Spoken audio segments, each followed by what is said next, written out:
Nous faisons suite à notre dernière intervention vidéo par laquelle nous avons relayé l'information qui concerne l'offre d'asile politique faite par Viktor Orban, Premier ministre de la Hongrie, aux réfugiés des pays d'Europe de l'Ouest. Dans notre vidéo de février 2017, nous expliquons que l'extraordinaire offre du Premier ministre hongrois rentre dans le cadre d'une série de démarches que nous menons depuis 2013, de façon jusqu'ici secrète. Aujourd'hui, avec cette première réponse faite publiquement par un premier chef d'État à cette problématique insoupçonnée de réfugiés fuyant des pays d'Europe de l'Ouest, eh bien, la dite problématique est enfin reconnue à un niveau qui est de nature à déstabiliser tant les traîtres à la nation qui occupent nos pays que l'organisation occulte planétaire qu'ils servent. Cette déstabilisation de ce pouvoir occulte et de ces représentations nationales est donc maintenant en cours par l'initiative de Viktor Orban.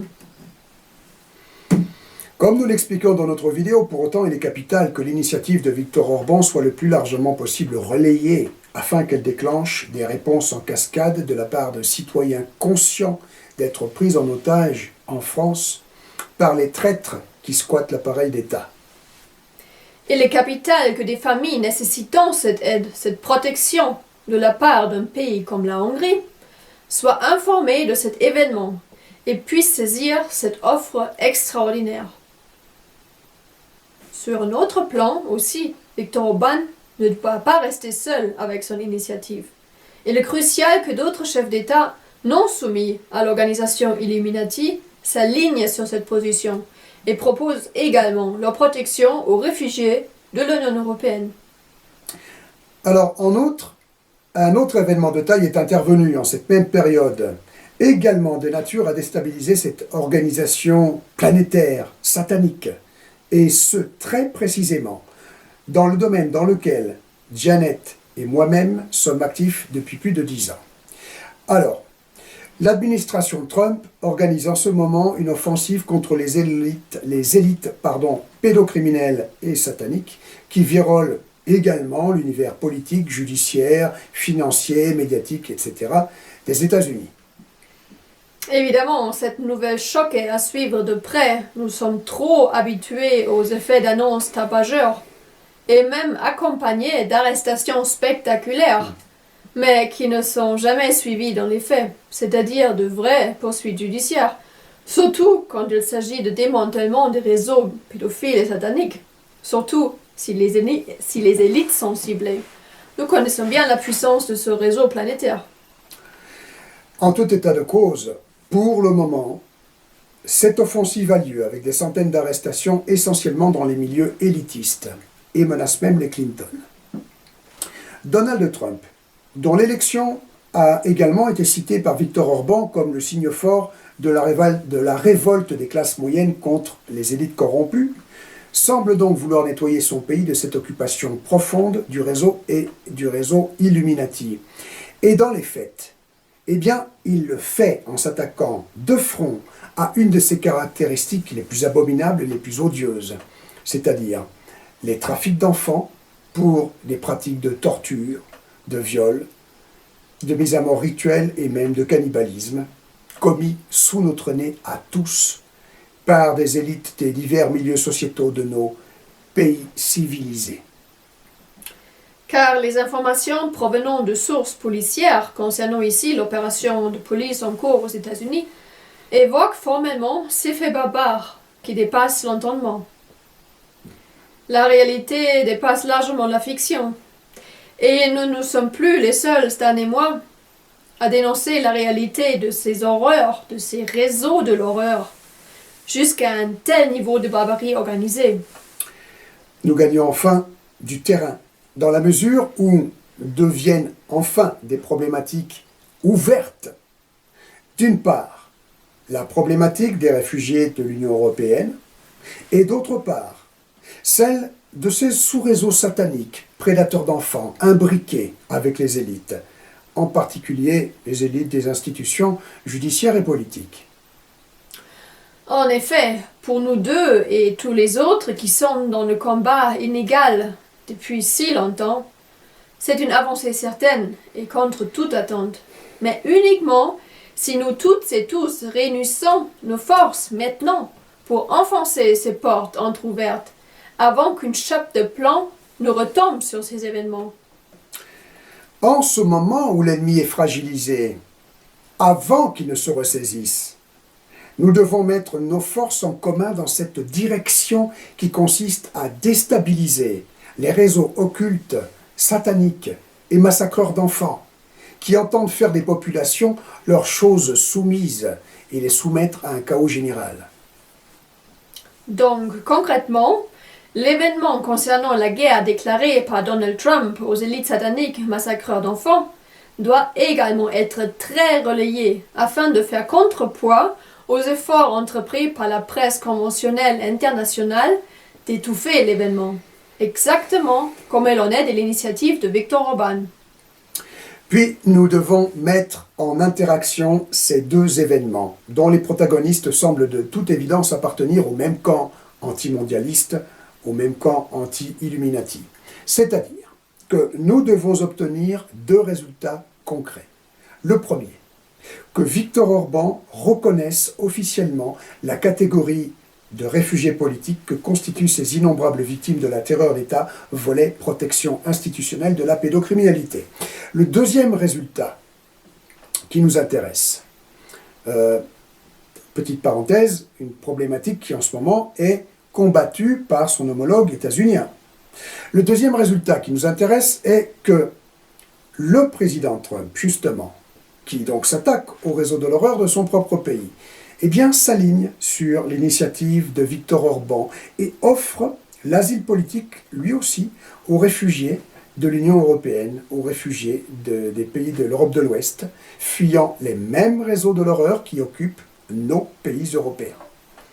Et puis évidemment que cet asile politique, tant qu'à faire, s'élargisse à toutes les catégories d'otages du schéma de terreur d'État en vigueur dans les pays prétendus démocratiques de l'Union européenne.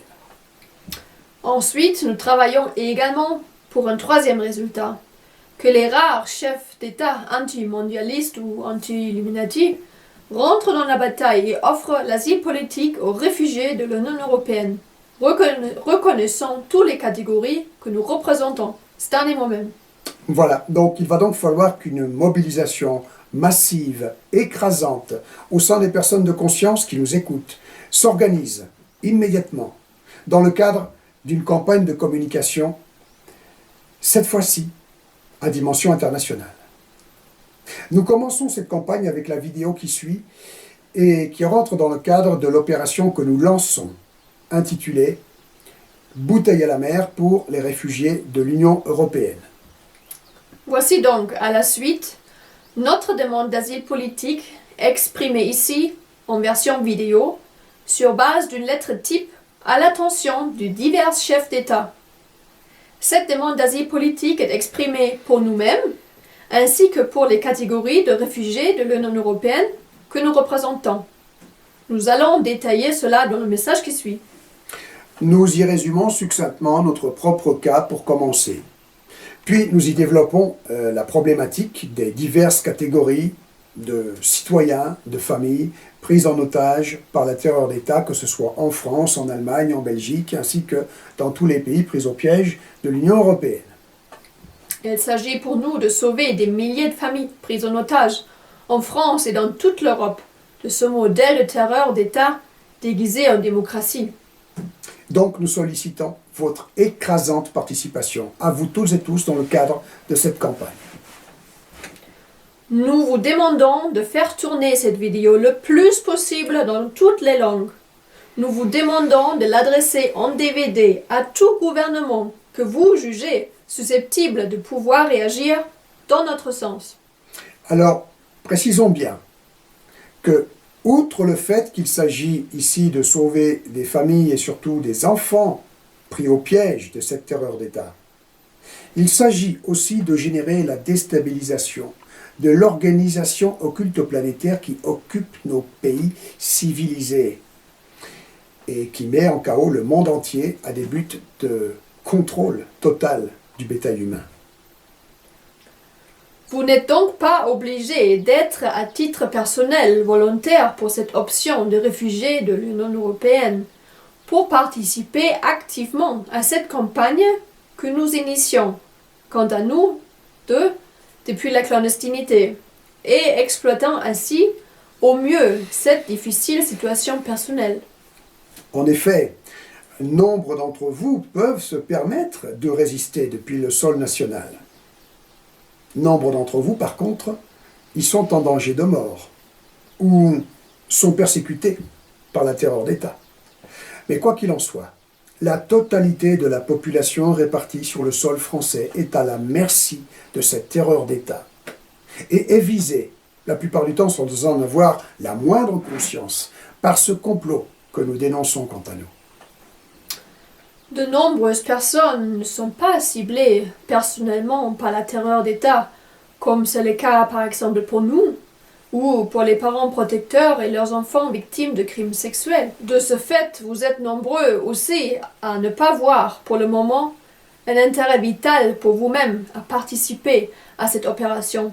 Mais soyez conscients que la situation en France et en Europe n'est pas partie pour s'améliorer. Dans un futur plus ou moins proche, vous serez peut-être content, vous aussi à titre personnel, d'avoir une alternative de ce genre, plutôt que de devoir subir tout ce qui se passe en France. Donc, faut agir maintenant, c'est le moment.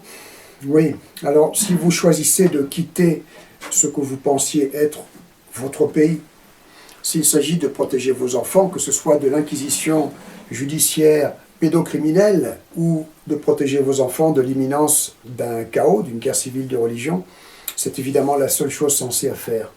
Alors, il ne s'agit pas de fuite, mais d'une façon intelligente d'être ou de rentrer en résistance tout en protégeant vos enfants, ce qui est essentiel. Mais cela vous permet de participer à l'offensive de déstabilisation en cours contre l'occupant et contre l'organisation planétaire qu'il sert. Cela en communiquant à fond sur votre décision, en communiquant le plus possible et par tous les moyens sur votre courageuse et pertinente réaction. Toute réaction de ce type donnera du courage à toutes ces victimes de la terreur d'État qui ne savent pas comment sauver leurs enfants de la protection institutionnelle de la pédocriminalité. Et votre exemple pourra sauver de très nombreuses personnes prises au piège, tant sur le plan matériel que sur le plan mental, de cette organisation occulte satanique qui se cache derrière les institutions. Oui, petite parenthèse pour préciser que si nous travaillons sur une formule d'asile politique collective, c'est parce que nos préoccupations concernent bien sûr les franges des populations les plus modestes, voire les plus démunis, les plus défavorisés, pour lesquels une expatriation sans l'aide d'un pays d'asile est tout simplement impossible. Le cas d'une mère fuyant avec son enfant au premier lieu, les violences d'un conjoint détraqué et étant sans aucune ressource, cas hélas très répandu, est un bon exemple. Un asile politique accompagné de mesures adaptées de mise sous protection, comme nous en parlions dans la vidéo précédente, s'impose. Oui, alors de ce fait, n'écoutez pas les collabos, les sataniques qui nous traitent de lâches. Janet et moi, pour commencer. Ceux-là sont vendus à l'ennemi, tout simplement, et veulent vos enfants, ils veulent que vos enfants restent pris au piège. Bien. La vraie lâcheté consiste à garder la tête dans le trou et à s'abandonner au programme de l'ingénierie sociétale et aux offensives de lavage de votre cerveau. La vraie lâcheté, c'est de refuser de voir la réalité en face. C'est de refuser de rentrer en résistance, de refuser de rentrer en rébellion. La vraie lâcheté consiste à se vouloir neutre. Cette lâcheté d'ailleurs conduit la plupart du temps toujours au pire, qui est, pour prendre l'exemple des grands exodes tragiques, de se joindre à la masse pour fuir à partir du moment où on est déjà sous les bombes, c'est-à-dire quand il est déjà trop tard. Alors le vrai courage, eh bien c'est donc de voir la vérité en face, de l'affronter, d'accepter de sacrifier son confort psychologique pour commencer, d'accepter d'affronter les critiques du bétail soumis d'accepter d'affronter toutes les difficultés liées à une telle entreprise de réveil des consciences, de réel réveil des consciences. La campagne que nous initions, ainsi que l'option de quitter la France en tant que réfugié politique, vous offre cette chance de ne pas subir plus longtemps les forces occultes qui occupent nos pays, de ne pas leur abandonner vos enfants, corps et âme. Cela vous donne une chance de rentrer dans une logique de rébellion, de résistance. Voici donc notre lettre à l'attention de tout chef d'État non soumis au réseau Illuminati.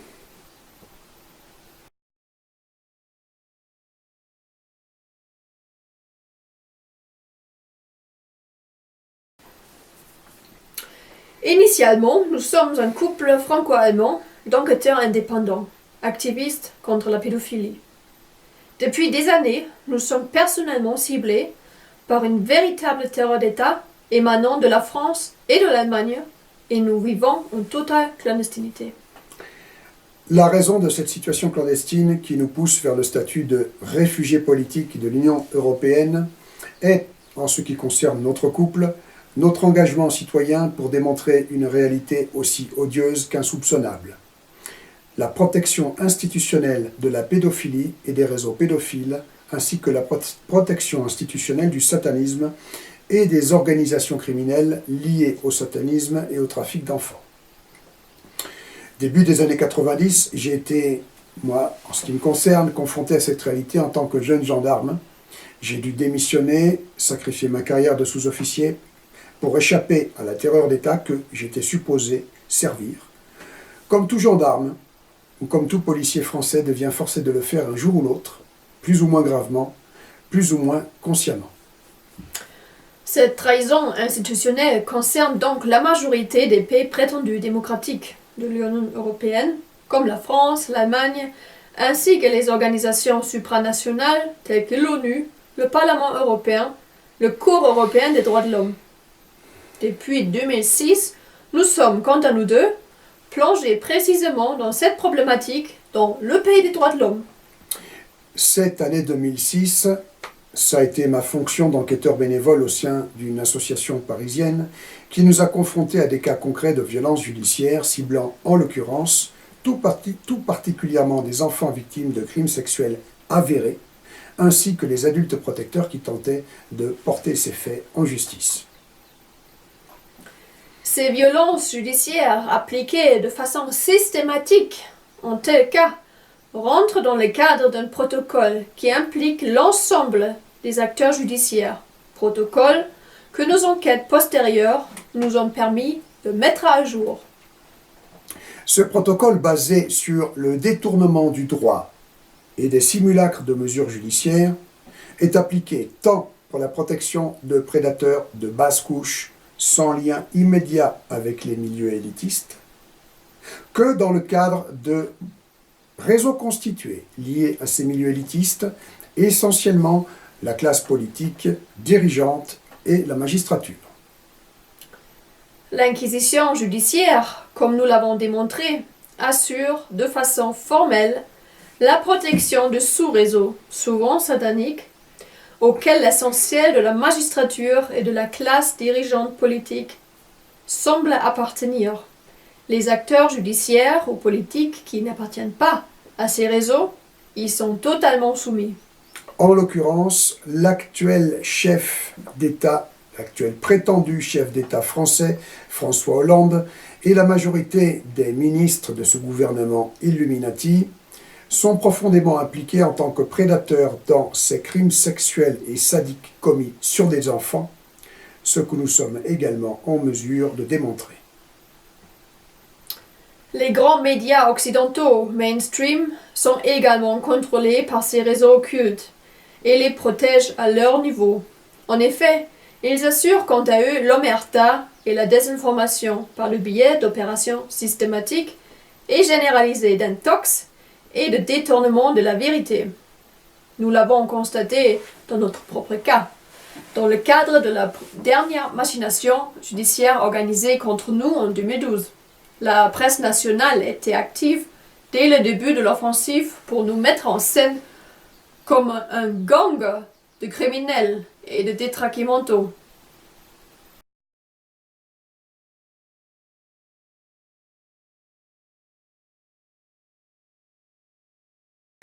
De façon plus générale, l'ensemble des institutions de nos pays prétendus civilisés, démocratiques, modernes et libéraux participent à un vaste complot contre l'humanité.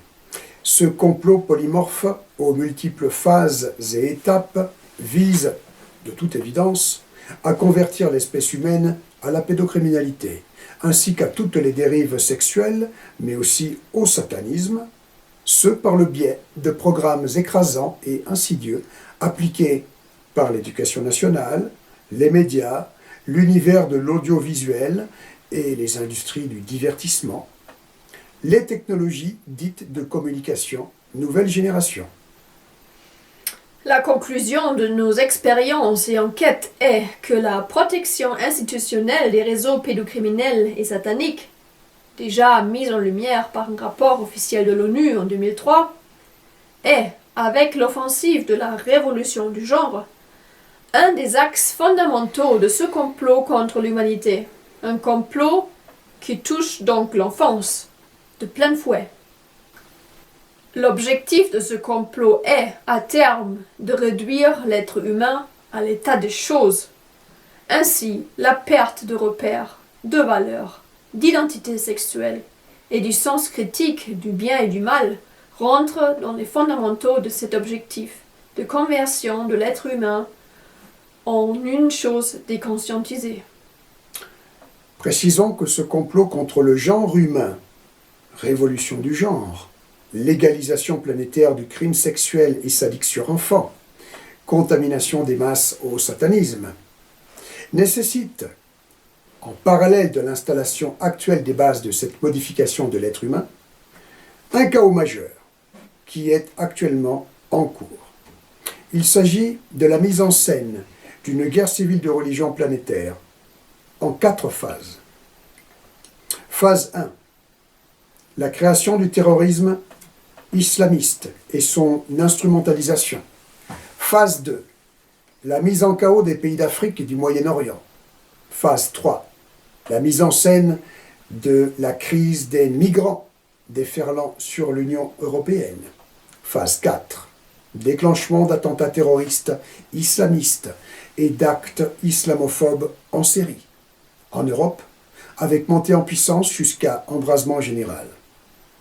Notons que tous les États des pays pris au piège de l'Union européenne participent activement à ce complot, hormis celui de la Hongrie.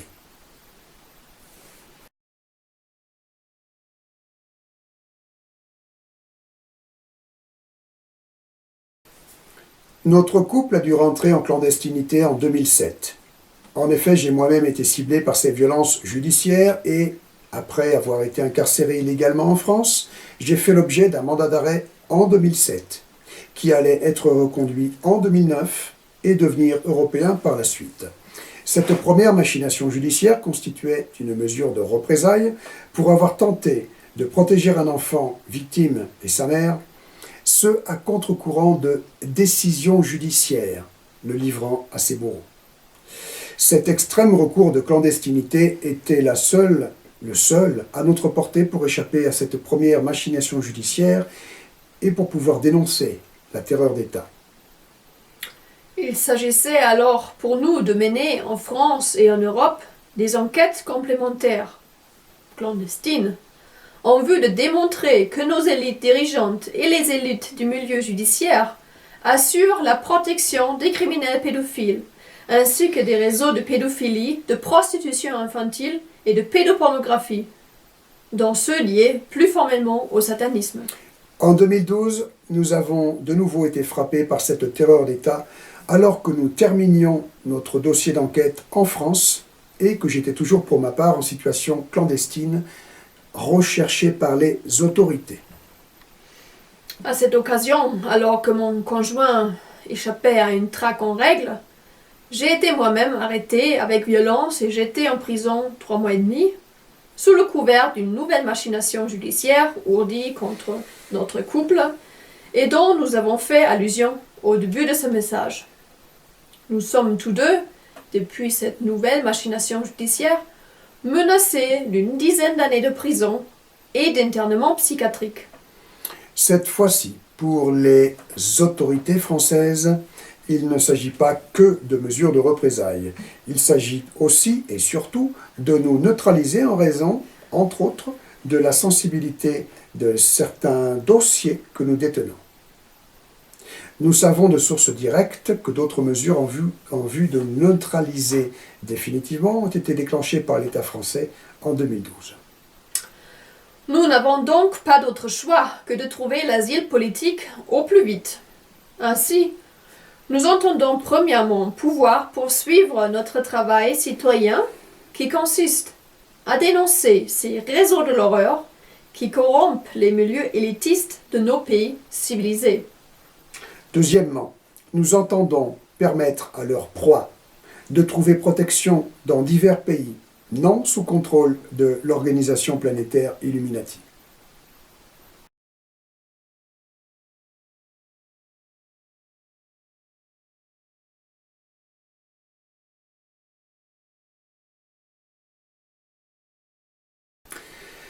Nous représentons donc les innombrables familles, enfants victimes de sévices sexuels et parents protecteurs qui, pour échapper à la terreur d'État, nécessitent un asile politique dans un pays non sous contrôle de l'organisation Illuminati.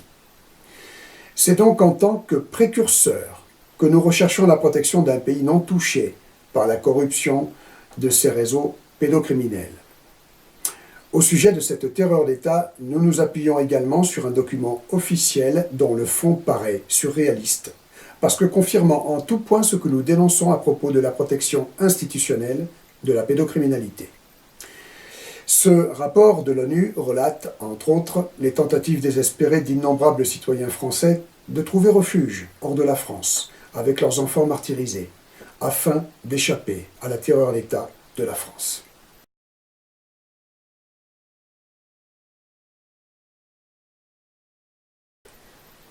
Ce climat d'inquisition judiciaire protégeant les réseaux pédophiles dans le pays des droits de l'homme a donc bel et bien déjà été dénoncé avant nous par un rapport officiel de l'ONU. Dans son rapport de 2003, le rapporteur spécial Juan Miguel Petit dénonce en termes certes diplomatiques cette insoupçonnable réalité, ciblant précisément la France. Ce rapporteur spécial explique que les dizaines de cas sur lesquels il a travaillé pour son enquête, réalisée entre 2002 et 2003, sont des cas avérés d'agression sexuelle de mineurs, pour lesquels la justice française a rendu des décisions de justice trahissant ses enfants. De façon systématique, les enfants victimes de sévices sexuels dont un parent protecteur a tenté de porter l'affaire en justice sont livrés à leurs prédateurs par décision judiciaire. En outre, les parents protecteurs sont, quant à eux, persécutés jusqu'à parfois l'incarcération et l'internement psychiatrique. Le rapporteur spécial relate également le fait que, début des années 2000, de nombreux parents protecteurs ont fui la France avec leurs enfants pour les protéger de décisions judiciaires de ce type. Certaines familles persécutées par les autorités françaises ont pu trouver l'asile politique en Suisse à cette époque. Mais rapidement, les autorités françaises et suisses se sont entendues pour mettre fin à cet exode relaté par la presse suisse avec des titres tels que « Ces mères fuyant la France ». Depuis que ce climat de terreur d'État français a transpiré dans la presse et a été mis en lumière par un rapport officiel de l'ONU, il n'est plus possible à aucun ressortissant d'un pays signataire de la Convention européenne des droits de l'homme et de la Charte des libertés fondamentales de trouver asile politique dans un autre pays signataire. En outre, certaines mères protectrices ont été arrêtées par Interpol et été livrées avec leurs enfants à l'État français, malgré leur situation de réfugiés bénéficiant de l'asile politique. Quant au rapport de M. Juan Miguel Petit, il a été enterré dès sa parution par les autorités françaises ainsi que celles de l'ONU. Ayant donc été confronté en 2006 précisément à la problématique dénoncée par ce rapport de 2003, ce n'est qu'en 2007 et une fois passés dans la clandestinité, que nous avons découvert le dit rapport à travers des premières recherches sur Internet. À partir de là, nous avons décidé de mener une série d'enquêtes complémentaires. Il s'agissait pour notre première enquête de retracer l'origine de l'intervention du rapporteur spécial de l'ONU en France, début des années 2000. Nous avons donc effectué une première enquête entre 2008 et 2009 sur une affaire de réseau pédophile avec trafic organisé de matières pédopornographiques. Il s'agit de l'affaire des CD-ROM de Zandvoort de 1998, qui est l'affaire initiale pour laquelle le rapporteur spécial de l'ONU est venu enquêter en France entre 2002 et 2003. Le rapporteur spécial avait été alerté par des mères protectrices françaises contraintes de fuir la France avec leurs enfants pour se réfugier en Suisse. Car cette affaire concerne près de 90 000 enfants victimes distincts, dont de nombreux enfants français, certains classés disparus, d'autres pris au piège de géniteurs pédophiles incestueux et trafiquants de matières pédopornographiques. Les autorités françaises du moment, ainsi que toutes les autorités européennes concernées, dont celles d'organismes supranationaux, se sont organisées pour étouffer cette épouvantable affaire, ce que nous avons mis en lumière avec nos modestes moyens. Notre documentaire, basé sur l'étude de dossiers et de témoignages de citoyens persécutés, en France, en Allemagne et en Belgique essentiellement, démontre en fait que la protection institutionnelle de ce type de réseau est de dimension européenne, qu'elle implique formellement les élites dirigeantes et qu'elle implique également les organisations supranationales.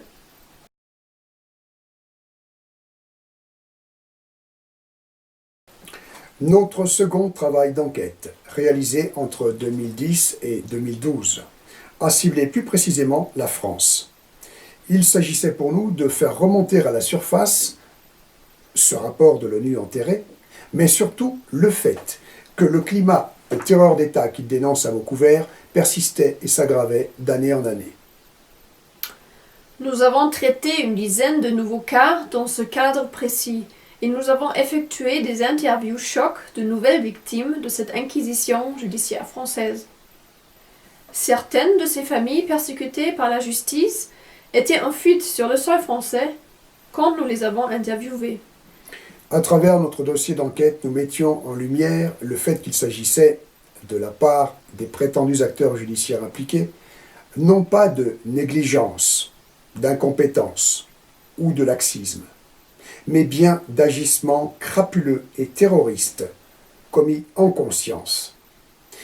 Détruisant totalement la théorie du dysfonctionnement, nous mettions en outre en lumière le caractère systémique et protocolaire des violences judiciaires appliquées en France pour neutraliser les parents protecteurs et les enfants victimes de pédophilie, s'agissant de témoins gênants. Mais courant 2012, avant d'avoir pu terminer notre dossier d'enquête, nous avons été frappés par une machination judiciaire mise en forme d'incrimination pénale par un magistrat directement ciblé par notre dernier cas d'enquête. C'est à cette occasion que Stan a été ciblé d'une chasse à l'homme en règle suite à une arrestation manquée et que pour ma part, 3 jours après avoir effectué des dénonciations explosives par le biais d'une conférence de presse qui avait été relayée le soir même par le journal télévisé, j'ai été arrêté et j'étais en prison 3 mois et demi, sans jugement. Nous avons été accusés de planifier l'enlèvement des enfants concernés par nos enquêtes et nos interviews interdites. Et cette machination judiciaire suit son cours sans que nous puissions rien y faire en termes de défense, comme il en est des innombrables victimes de l'inquisition judiciaire française. Comment obtenir justice d'une organisation criminelle omnipotente, surtout quand celle-ci vous prend pour cible? Ce fut un miracle déjà si nous avons pu nous retrouver, Stan et moi, après 1 an de séparation forcée, et échapper à nouveau à cette terreur d'État de la France. Et depuis cette situation de fugitifs clandestins, bouclé notre second dossier d'enquête et le publié sur Internet en 2014 sous l'intitulé Jeannette Seemann et Stan Mayo, le retour. La démonstration que nous avions faite dans nos enquêtes de terrain, s'agissant de la réalité de cette protection institutionnelle de la pédocriminalité en France, était alors agrémentée de notre propre cas de persécution judiciaire dont nous avons fait le décortiquage, preuve à l'appui.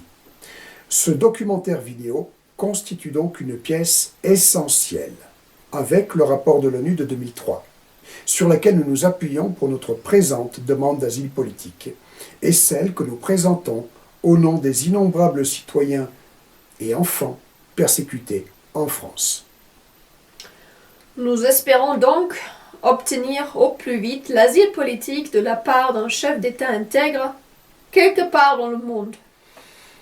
Mais précisons à nouveau qu'à travers cela, notre objectif n'est pas de nous réfugier, mais de pouvoir reprendre notre lutte et surtout de permettre à toutes les familles persécutées par la France de pouvoir trouver refuge et protection dans un pays non contrôlé par ce réseau occulte international.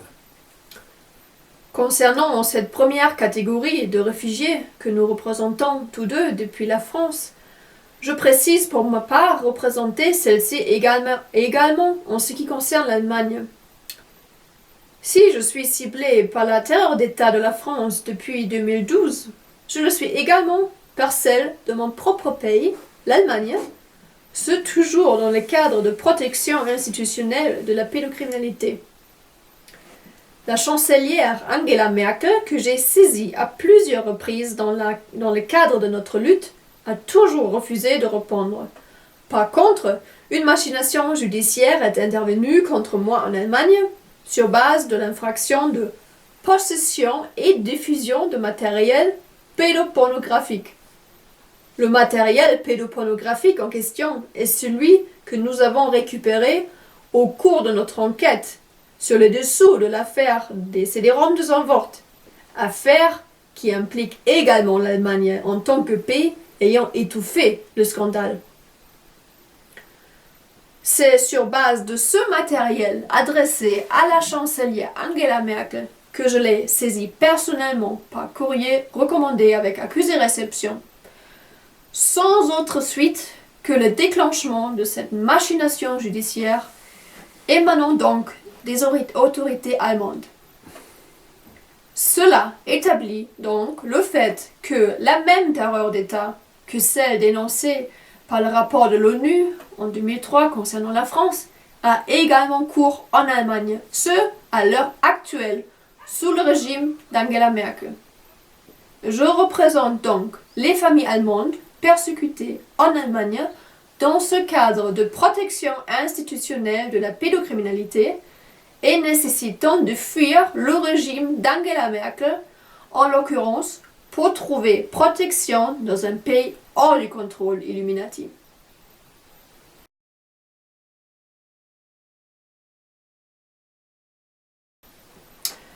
Cette seconde catégorie, je la représente également de par ma nationalité. Il s'agit des familles persécutées en Allemagne par le régime d'Angela Merkel dans le cadre de l'offensive de la révolution du genre et plus précisément dans le cadre du programme d'initiation à la pornographie imposé sous couvert de prétendus cours d'éducation sexuelle dans les écoles, dès les petites classes.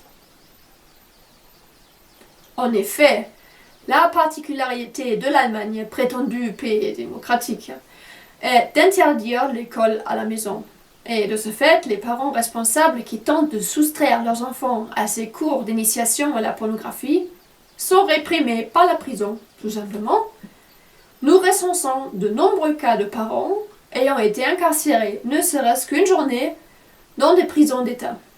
Il s'agit là de mesures de représailles infligées à titre exemple à des parents qui ont simplement osé retirer leurs enfants d'un seul cours de classe, c'est-à-dire du cours qui leur portait le plus préjudice sur le plan psychologique en fonction de l'agression occasionnée par ce programme scolaire d'initiation à la pornographie. Concernant l'offensive de la révolution du genre dans les écoles, qui avance de façon écrasante dans le monde entier, celle-ci est associée à la terreur d'État que nous dénonçons. Cette terreur d'État est donc particulièrement visible en Allemagne en fonction de ce que je viens de décrire. De ce fait, je déclare représenter la catégorie de réfugiés politiques fuyant l'Allemagne du régime d'Angela Merkel et sa terreur d'État dans le cadre de l'offensive contre l'humanité désignée de révolution du genre.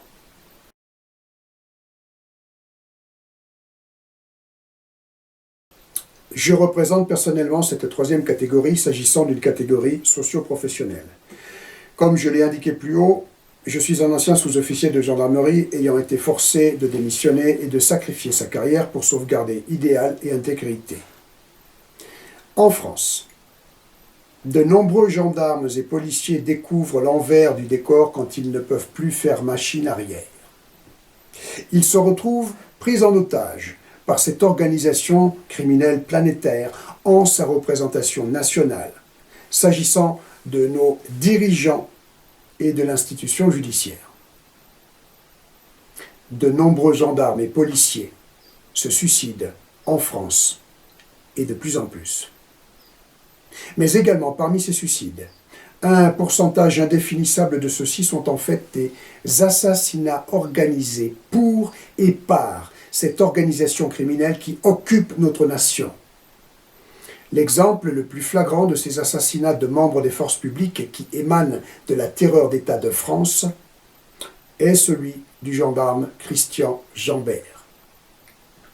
Un assassinat qu'aujourd'hui encore, l'État couvre, ce qui confirme la persistance de cette terreur d'État, ce d'un mandat présidentiel à l'autre. Cela confirme également la réalité d'une organisation occulte contrôlant non seulement l'institution judiciaire, mais également la classe politique dirigeante en France, quelle que soit la mouvance politique affichée par tout pseudo-nouveau chef d'État. Au nom du gendarme Christian Jambert, je représente tous les gendarmes et policiers conscients de servir de bras armés à cette terreur d'État et qui veulent se dégager de ce piège sans tout perdre, sans se résoudre au suicide, sans se faire suicider. Je demande donc au chef d'État qui reçoit ce message d'accepter cette catégorie de réfugiés politiques fuyant l'Union européenne et d'accepter de réinsérer dans les forces publiques de son pays tout gendarme, tout policier français ayant démissionné récemment pour se constituer demandeur d'asile politique dans le cadre de cette opération que nous menons, Janet Ziman et moi-même.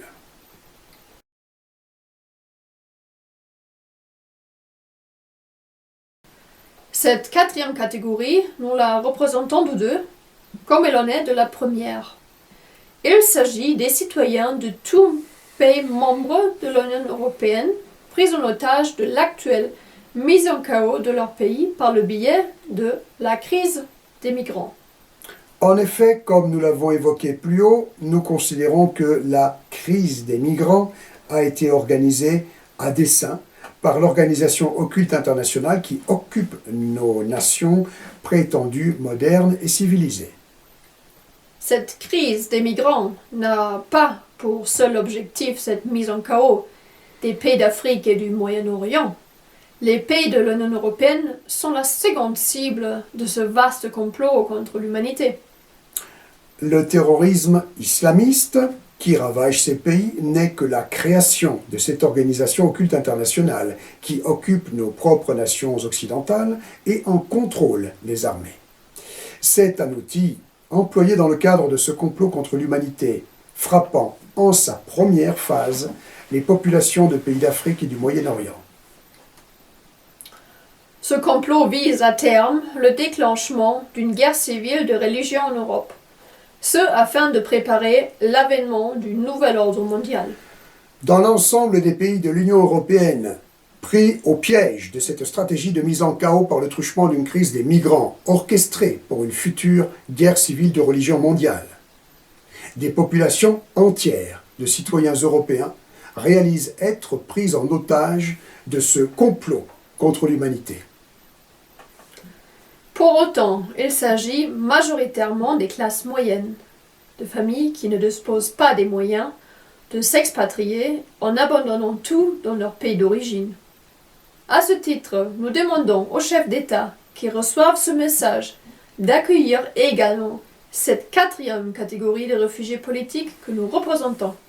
À savoir, les citoyens et familles pris en otage par l'Union européenne, voulant échapper à la mise en chaos de leur pays, actuellement en cours par le biais de l'instrumentalisation de la crise des migrants. Nous demandons que le statut de réfugié politique leur soit également accordé et que des aides d'État leur soient offertes à ce titre, afin de pouvoir se réinsérer dans le pays d'asile.